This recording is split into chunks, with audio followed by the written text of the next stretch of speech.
Kuyang Kelilipan, malam yang gagal total. Kuyang Kelilipan, malam yang gagal total. Di sebuah desa kecil bernama Kampung Lebak, malam itu bulan purnama bersinar terang. Desa itu terkenal akan cerita mistisnya, terutama tentang makhluk bernama Kuyang, hantu kepala melayang dengan organ-organ yang menjuntai, sering muncul untuk mencari ibu hamil sebagai mangsanya.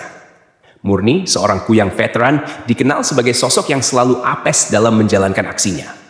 Meski sudah bertahun-tahun beraksi, ia lebih sering pulang dengan cerita memalukan daripada keberhasilan. Namun, malam ini ia bertekad mengubah nasib. Sudah cukup aku jadi bahan ejekan di dunia gaib. Aku harus menunjukkan siapa Kuyang murni, gumamnya penuh percaya diri. Dengan hati-hati, ia melayang di antara pepohonan, mencari aroma khas daun pandan yang biasa digunakan ibu hamil untuk memasak. Ia menemukan sebuah rumah sederhana di ujung desa. Dari dalam rumah, samar-samar terdengar suara seorang wanita berbicara pada suaminya tentang usia kehamilannya yang sudah memasuki 8 bulan. Ini dia, target sempurna, pikir Murni. Ia mendekati jendela rumah dengan penuh antusias. Namun, nasib sialnya ternyata belum pergi. Saat sedang melayang rendah, angin malam tiba-tiba membawa setumpuk daun kering yang berterbangan. Salah satu daun kecil masuk tepat ke matanya. "Aduh, sial! Kelipan!" Teriaknya panik sambil memegangi matanya dengan organ jantungnya yang menggantung.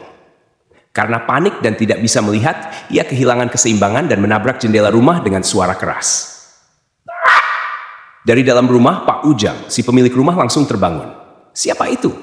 Jangan-jangan maling," katanya sambil mengambil golok yang biasa ia simpan di bawah tempat tidur. Murni, yang masih kelilipan mencoba kabur. Namun, nasib buruk kembali menimpanya. Dalam upaya melarikan diri, ia malah tersangkut di jemuran. Kain sarung dan handuk yang tergantung melilit leher dan organ-organnya. "Ah, kenapa malah begini? Ini jadi cosplay apa? Lepas! Lepas!" gerutunya sambil berusaha melepaskan diri. Pak Ujang membuka pintu dengan langkah besar. Saat ia melihat sesuatu yang melayang di jemuran, awalnya ia ketakutan. Namun, pemandangan Kuyang yang sedang bergelut dengan kain jemuran malah membuatnya tertawa.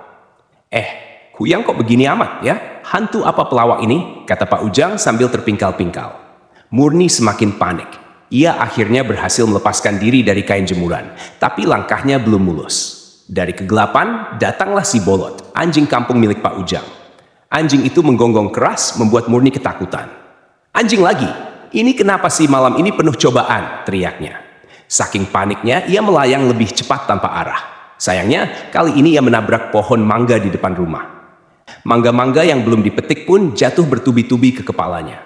Pak Ujang, yang masih menonton dari kejauhan, tak kuasa menahan tawa hingga air matanya keluar.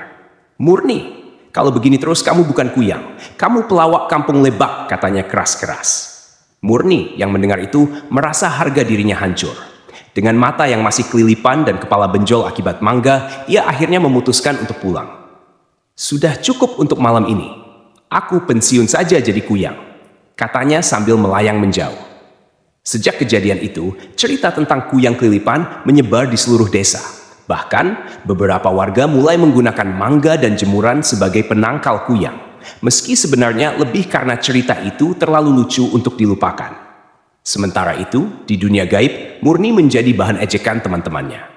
Ia akhirnya membuka warung kopi di dunia mistis dan berhenti jadi Kuyang. Dengan slogan warungnya, "Hidup tanpa kelilipan lebih menyenangkan."